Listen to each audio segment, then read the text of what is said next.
They have their largest campus in the world in Hyderabad. And if you look at the slide, you would also see Google. They have their largest campus in the world in Hyderabad. Meta. And if you look at the slide, you would also see Google. They have their largest campus in the world. All these companies, Meta, without an exception, and Apple. Most of you use iPhones, I presume. All of these companies have their second largest campus in the world in Hyderabad, outside of their headquarters in the world in Hyderabad. And Capgemini, as Paul just pointed out, also has a significant base. We are now the second largest base in India for Capgemini. Schneider Electric, in fact, we just broke ground this morning. Their largest factory in India, out of the 32 factories they have, will also be located in Hyderabad. And Hyderabad is also a powerhouse in life sciences. And what am I saying? 9 billion doses of vaccines are produced, human vaccines, are produced from Hyderabad every single year. This accounts to 1/3 of global vaccine production. So literally, the next time a kid in France is getting a vaccine shot, there's 1 in 3 chance that it could have been made in Hyderabad. So that's the kind of strength I'm talking about. We have Sanofi, of course, who manufactures vaccines also from Hyderabad. We have some world-class companies like Novartis, GSK, Syngene, Dr. Reddy's, and Biological E.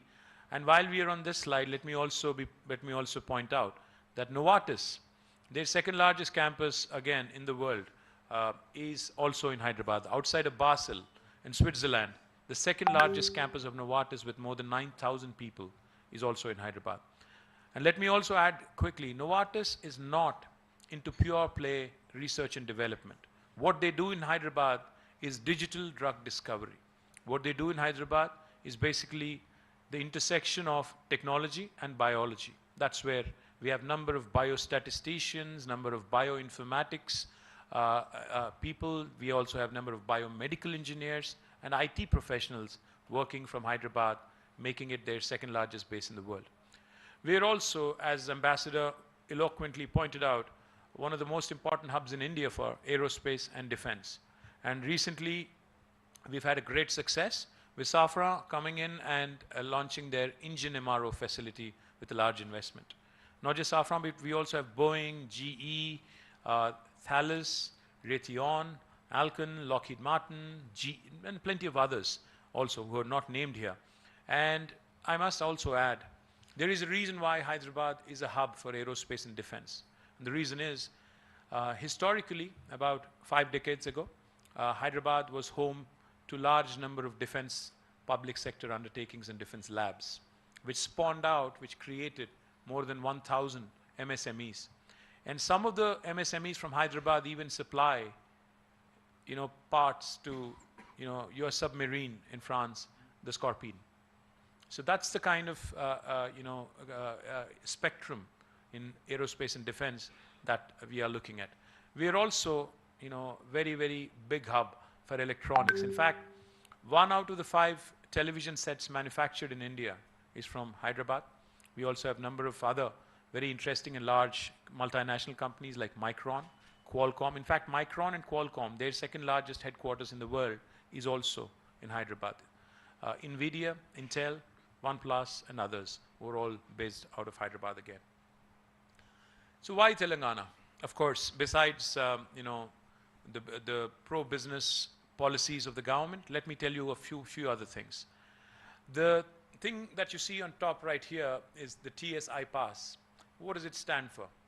What it stands for is it's a piece of legislation that we have enacted about 8 years ago. It stands for the Telangana State Industrial Project Approval Self-Certification System. Literally, it's like when you pass through a toll gate on a highway, you have an easy pass and a fast tag. So we have modeled our industrial policy on such, ease of doing business and ease of entry. What am I saying? What I'm saying is, if a French business such as Schneider, who broke ground this morning, wanted to set up a factory in Telangana, you actually do not need to take a clearance from the government whatsoever. You do not need a permission from the government. You can self-certify. You can basically claim that I am going to be in compliance with the law of the land in Telangana, and I am starting my factory on day 1. You can hit the ground running. So Schneider This morning when they broke ground, they did not need to take any clearance from us. No clearance from the state government needed, no clearance from the local municipality needed, no clearance needed from the local village. Why do we do this? Because we believe that if you cut down the gestation period, in terms of, if you cut down the lag in terms of clearances, etc., businesses can move quick and they would save cost and they would save time. But we, of course, request the businesses that once they break ground, they can simultaneously put in a piece of paper or put in an application online on the TS iPass portal. What do we do when we receive it? We process all applications in a time-bound fashion. We promise all clearances as per law in 15 days, as per legislation, as per law. If we don't deliver on the 15-day window, on the 16th day, it's an automatic approval. It's an automatic yes. No state in India will tell you this, including Gujarat, which is where Prime Minister Modi is from, by the way. You know it, of course.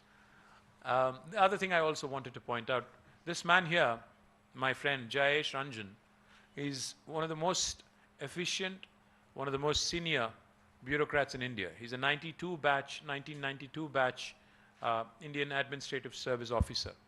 But even he's not exempt from a penalty of rupees 1,000 per day if he holds up any clearance in this process. No state again in India will tell you this. We take accountability very seriously. And let me also tell you, Jayesh has not been fined till now, in case you're wondering. Not only Jayesh, but any of my team, if they're held responsible for holding up a clearance, they will be penalized. And we have the power to penalize by law. In case you're thinking, okay, is this guy just saying a lot of fluff, or does it actually work? In the last 8 years, since we actually passed this legislation, we have given clearances to more than 20,000 units. And we've been able to raise an investment of more than 32 billion US dollars. And we have been able to create direct employment potential to more than 1.6 million youngsters. So that is how well Telangana has been working in the last 8 years. And the last thing I'll say on this slide, of course, we have sectoral policies, we have separate policies for sustainability, we have policies on energy storage, and we have policies on green hydrogen, we have policies on each and every sector, textiles, food processing, electronics, etc. But what makes Telangana extremely attractive is not only do we have easy clearances and a policy in place, we also provide you some of the best infrastructure in India. Just this morning, in fact, right after I met the ambassador, I met a minister from another state in India. I would not name names and I would not like to badmouth them. So when I was asking the minister from another state in India as to what policies they have to promote textiles, she said, we actually offer inverters and generators and a rebate on them.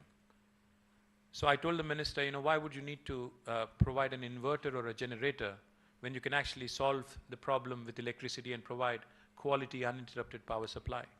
So that's exactly what Telangana does. We provide quality power supply, we provide water, we provide land at a reasonable cost, and we provide all clearances in a time-bound fashion. And most importantly, we provide talented human resources. And we have the ability to attract the most talented human resources from across India, from across the world as well. And that's why you have all these companies having their second largest and first largest offices and campuses right here. And that's why you have Paul, who has 30,000 plus people working in Capgemini from Hyderabad. And the last thing I'll tell you, in case you're exploring India,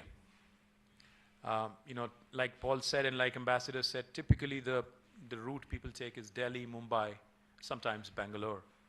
But if you're willing to share with me, if you're an investor, if you're looking to invest in Indian states, and if you're willing to share with me the offer you have from any of my competition, we will either meet it or beat it. That's how agile we are. That's how quick and that's how decisive my state is. And the other thing I quickly wanted to point out, I talked about Station F and T-Hub.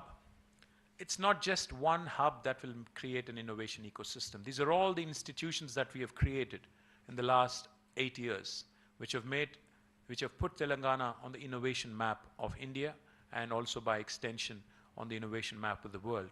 T-Hub is the world's largest innovation campus, second largest incubator after Station F. We also catch our youngsters very young in a school age. So that is what the Telangana State Innovation Cell does. We have an exclusive women entrepreneurs hub called as V-Hub. We have India's largest prototyping facility called as T-Works to bring about collaboration between academia and industry. We have RICH, which is Research and Innovation Circle of Hyderabad. The last thing I'll talk about is the Emerging Technologies Wing, which has its eyes and goals set on what sweeping changes are happening across the world in technology, robotics, IoT, AI, ML, blockchain, etc., crypto, etc., etc. More than 6,600 startups already in Telangana, and the combined ecosystem value is almost $750 million, and we have more than 40 plus incubators, a number of unicorns from Telangana, and we continue to believe that this number is only going to grow and become more and more robust. This is important because I was talking about INSEAD, but we have our own brilliant institutions like ISB, the IIT Hyderabad, number of other institutions. In fact, one of the UN organizations whose world headquarters is also here. It's called ICRISAT, International Crop Research Institute for the Semi-Arid Tropics. Their world headquarters is right here. It's a large campus. And then there are a number of other institutions which continue to provide talented human resources for you to continue to thrive doing your business. It is, in fact, Mercer, an agency that rates cities on the livability index, has consistently over the last 5 years, 2015, 16, 17, 18, and 19. They have not done the rankings in 20 and 21 for COVID, but 5 years in a row among all Indian cities, Hyderabad has been rated as the #1 city with the best quality of living. On the momentum index, on the global momentum index, JLL has ranked us as the most dynamic city in 2018 and 20, second most in 2019, and fifth in 2017. We're bang in the middle of the country. In India, geographically, we are centrally located. We're equally well connected to the rest of the country. And Ambassador Lenoir has also promised me a direct flight to Paris soon. So I think, Air France, once they get Airbus, giving them more planes. Maybe 2 flights a week. That would be very nice. Maybe 2 flights a week is what he said. I'm not joking, by the way. We will get you that direct connectivity. In fact, we have a promise from Union Minister for Civil Aviation that he will get, us more direct flights. We have a direct flight opening up to Amsterdam soon, KLM. We also have, hopefully, with Ambassador's blessings and support, we'll have a direct flight to Paris as well. All right, so what are the opportunities, for you, for those of you who are looking at Telangana? Let me quickly tell you, we have multiple opportunities in multiple sectors. We also collaborate very closely with academic institutions across the world. For the world's largest pharma city, okay, all well? All right. The world's largest pharma city that we're building, it's called Hyderabad Pharma City. We have collaborated with King's College London because we want to set up a life sciences ecosystem with robust educational facilities. So we have collaborated with them, and we are looking to set up a university in life sciences. We have collaborated with Deakins in Australia with the National Center for Additive Manufacturing. We also have an MOU with Thailand, to promote food processing. Likewise, of course, we work with all different agencies. In fact, Sumit and his Payal and their team had hosted us in Paris last year. We are thankful to you, Sumit and Payal, for hosting us, IFCCI Investment Conclave in 2021 in October. And it was a delight to also speak at the French Senate. Thank you very much for the honor as well. And we also participate in a number of other events like the Dubai Expo and other things. And of course, we have a host of our own events in Hyderabad. In fact, we would be the first Indian city to be hosting Formula E in February 2023. So talking about sustainability, I'm going to be doing an EV summit around the event, and we will be doing a number of very, very interesting events on sustainability. Our director, Automobile, is right here. He can share more details with you on that. And of course, Indo-French Chamber of Commerce and Industry, the Bodo office in Hyderabad, we work very, very closely with all these organizations so we can further your business interests in my city and my state. Well, that was my quick 5 to 10 minute thing, and the floor is open to any comments, questions, suggestions, and